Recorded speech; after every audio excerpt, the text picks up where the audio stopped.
تعلم أن الأرنب من الحشرات؟ من الحشرات؟ له دمانة والقفا.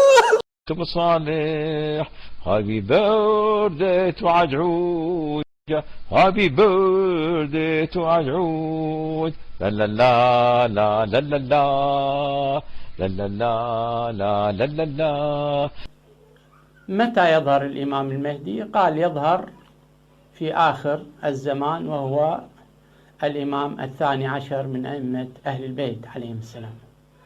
الإمام المهدي غائب كما يقولون، هو يعني 1182 سنة هو غائب كما يدعون. ما فائدة هذه الغيبة الطويلة؟ أنا أقول لقد كذبوا عليكم، ليس هناك إمام مهدي غائب، ليس هناك إمام مهدي غائب، لا قرآن محرف ولا مهدي غائب أبدا، وإنما الإمام المهدي يظهر آخر الزمان عندما تختلف الأمة، يعني عند اختلاف الأمة الإسلامية، ويصلح الأرض بعد فسادها فقط. وهو من ذرية الإمام الحسين عليه السلام، من أولاد فاطمة سلام الله عليها، فيخرج آخر الزمان ليحيي الدين في الأرض. ما وصيكم ظل اعطوني ديسلايك، عدم اعجاب، اهلا وسهلا، هاي الشوية اللطيفة. بعد ما وصيكم طقني كله ديسلايك، لك لو ادور لايك وديسلايك اعلق صورة حصحص. وردنا الآن خبر عاجل وجديد: الإمام الخامنئي أول المهنئين، نبارك للأمة الإسلامية ظهور مخلصها وإيران تحت أمر صاحب الأمر. إذن الإمام الخامنئي أول المهنئين، نبارك للأمة الإسلامية ظهور مخلصها وإيران تحت أمر صاحب الأمر. يبدو فاطمة أيضا السي ان ان تواكب الخبر أيضا. أكدت معلومات كل من الاستخبارات الأمريكية والفرنسية أن الشخصية التي ظهرت في مكة المدعو حصحص لا يتحممون، هؤلاء شيعة شوارع من الجرف ور عليهم سحائب اللعنة، فضحوا بنا، أخذونا وزرونا، لذلك نسميهم شيعة شوارع. ليش هو هذا الحل؟ الحل أن تكون شنو؟ بمنتصف الحدث، بموقع الحدث، ولن تفعل منكر. أن تقابل النسوان، أن تشتغل عندك دكانة، أن أنت تروض نفسك. أنا عندي دكانة، تجيني مرية، هاي مرتبة، هاي حمراء، هاي خضراء، هاي صفراء، يجيني واحد هذا خوش، هذا مو خوش، هذا يكره، هذا محب، كلهم ذولا علي أن أكون بأخلاق أهل البيت، وداعتك صلي صلاتك مثل صلاة العقعق، وباكر تشوف الإمام. واو، لا يا نعجة على هالسالفة العوجعة، منين طلعت النبي؟ بس هاي تركز عليها، باكر تشوف الإمام. 3 أيام إذا ما شفت الإمام تلعني 70,000 مرة. على الأبو اللي لبسك عمامه، لو يصير والد والدي، هذا لبسك عماما على الأبو لأبو منين ما طلع، لو يصير أبويا. يا الله شلون قلبي احترق. هذا شيعي. أذن الإمام الحجة بابتلاع البيت الأبيض عن بكرة أبيه، وموت إكرامهم، وقتل قاداتهم الواحدة والآخر، وأنتم نيام فما أعديتم لهذا الاحتفال العظيم. أفلت أمريكا ورب الراقصات، وما أقول ولا قولي بهزل، وليس أنا منجم ولا فتاح فال ولا قارئ فنجان ولا عراف، إني أنقل رسالة معلمي إليكم، والعنوني أنا وأبوي وأمي وأخوتي الماتوا كلهم، العنوني صبحا ومساء لم يتم هذا عن قريب. الناصبي المفروض يشك حلقة للشيعي، المفروض. إذن الإمام المهدي عليه السلام هل يخرج كهلا أم شابا في مقتبل العمر؟ شابا كالقمر، وحقق. كانت عندي صورة واختفت، مو اختفت، أنا خفيتها، لا أقدر أشققها ولا حطيتها بأحد الكتب، وخبطت الكتب كلها حتى ما ندى الهوية. أحد الأخوة كان يعرفوا أن هذا الإمام وتجرأ وصوره. جميل خارق يميل إلى السمرة بالحمار، وجهه عريض طويل جميل، لا يرتدي عمامة. دير بالكم يلبس مثلكم أبدا، دير بالكم يضحكون عليكم. الإمام عمره بال35 أو دون ذلك، لحيته بها شيب قليل، بها يعني شيب بس قليل، ولحيته قصيرة لم تكن طويلة. أنا أعرف من ربعي 5 مدري 6 عمرهم بال80 90 سنة وهم مثلي، لن يبان عليهم عمرهم أبد، دول ناس فقراء عاديين. الإمام سنته يعني كل 1000 سنة ب10 أيام، يعني ولا تعني عده شيء، لأنه هو مسؤول عن الزمن. خوش سليمان المحمدي كان شابا وليس كهلا وعمره 650 سنة. يعني نوح لبث بقومه 1000 سنة إلا 50 وكان شابا وليس كهلا. بربك أنت سكران؟ أنت سكران يعني ما تفكر؟ بها نعم، هو يتكلم بها. ما كان الله ليحتج على خلقه بشخص لا يعرف لغة من يحتج عليه. يعرف لغات البشر، يكلمهم بلغاتهم، الصيني التركي الهندي الإنجليزي يكلمهم بلغاتهم. الله لا، هذا صدق. ما تكتب.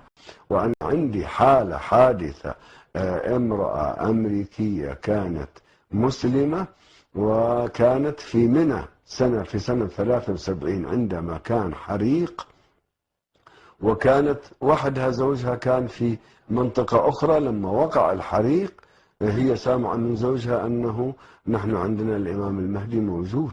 قالت ما دام هو موجود أنا أناديه خلصنا، والناس تحترق حولهم. كانوا باكستانيين، وكانوا أنا أذكر في 73 هربنا إلى الجبال من الحريق. هذه الامرأة تقول ناديت يا مهدي صلوات الله عليه. لما ناديت جاءني شخص يلبس أبيض، قال نعم ماذا تريدي؟ قلت له أنا كلمة إنجليزية تقول من أريزونا، قل كلمني بلهجتنا من أريزونا. قلت له من أنت؟ قال أنا المهدي الذي ناديته، ماذا تريدين؟ قالت أنا أريد زوجي. قال امشي خلفي. مشى خلفي وقال في تلك الخيمة، وكانت مسافة. فوجئ زوجها كيف جئتي؟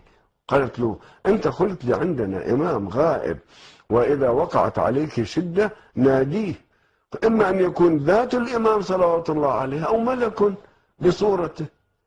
يقول يتكلم بلغتنا.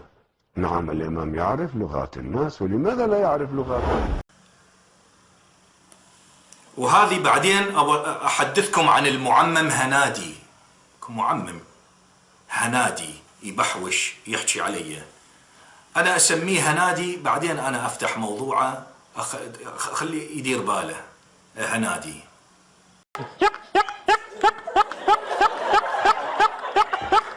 هذا اللي يقول عمر الإمام المهدي الحقيقي 1000 سنة مشتبه. عمر الإمام المهدي الحقيقي لعله ملايين السنين، خاف ما يدري.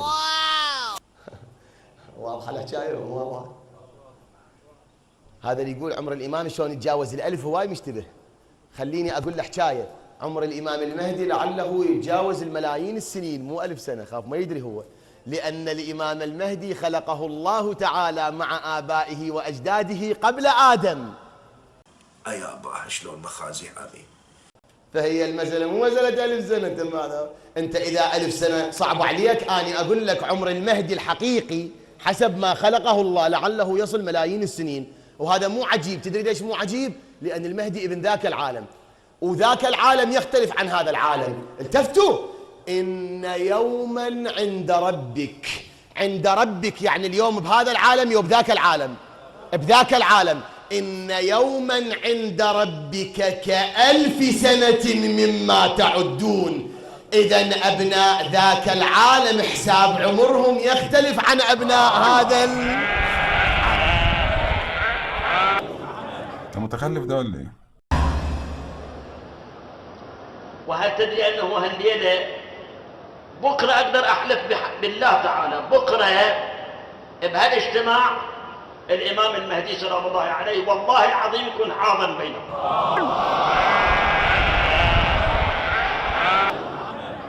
الشيعة حمير، الشيعة حمير. تعرف شنو الدليل؟ أنطيك الحالة الحميرية وين وصلت؟ تريد دليل؟ يقول أنا رحت في بلد يعني مو من الدول الإسلامية، هسه قبل فترة سفرة عمل، يعني قاعدين على الطاولة، شايفين الوفود من تقعد، وفد الدولة منا والمضيفة منا، وقاعدين نتباحث. فوزير البلد ذاك قال لي احنا كان عندنا وزير زار العراق في زيارة سابقة، وعدكم بالعراق في كربلاء اكو رجل شجاع، أعرف مقتول من زمان، أنا ما أعرف عنه شيء، وهذا الرجل أشو راح زاره صاحبنا، من رجع صار رئيس وزراء. المهم يسولف يعني، قلت تفتت امرأة من وفدهم، من وفد الدولة، قالت له بلى أنا هذا الرجل الشجاع عندي خبر من عنده، لأن أنا ما يصيرون عندي أطفال، ونقلوا لي أنه أكو واحد في كربلاء بالعراق إذا ترحيل له يصير عندك طفل. فتقولوا فعلا شديت الرحال ورحت الى العراق وزرت هذا الرجل الشجاع، ما يعرفون شغله امام وعصمه وشهيد وشيء، مو مسلمين هم اصلا، وزرت هذا الرجل الشجاع، وبس رجعت حملت بولد، والولد الان اسمه مراد لان اعطاني مراد. هذا الكلام، عفوا لهذا الكلام، يسموه يقولون عليه هذا بولشيت. تعرف شنو بولشيت؟ يعني هراء، يعني تمضرط اجلكم الله. This is bullshit. للمرة الثالثة التقى بالإمام المنتظر عجل الله تعالى فرجه الشريف ونحن معه، وهو سائر على كورنيش البحر في الكويت.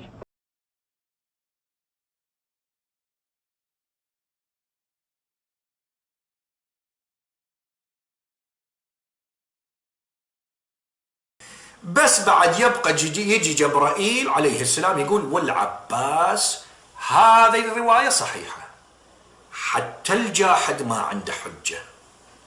وهناك منع أكيد من الإمام المعصوم عجل الله تعالى فرجه أن لا يحق لأحد يدعي أنه متصل بالإمام في الغيبة الكبرى، ومن ادعى ذلك فهو بتعبير هذا نص الكتاب الذي صدر منه إلى السمري رضوان الله عليه، فمن ادعى ذلك فهو مفتر كذاب الذي يدعي الاتصال والمواصلة بالإمام. صاحب العصر والزمان، روحي وأرواح العالمين له الفداء. شوف الآن هذه الحقائق. الآن الحمد لله الفضائيات الآن جاي ننفضح، يوم على يوم جاي ننفضح. احنا بنانا نتصور انه الشيعة لحاق، واذا عندنا فضائيات وشيء كل العالم يصيرون شيعة.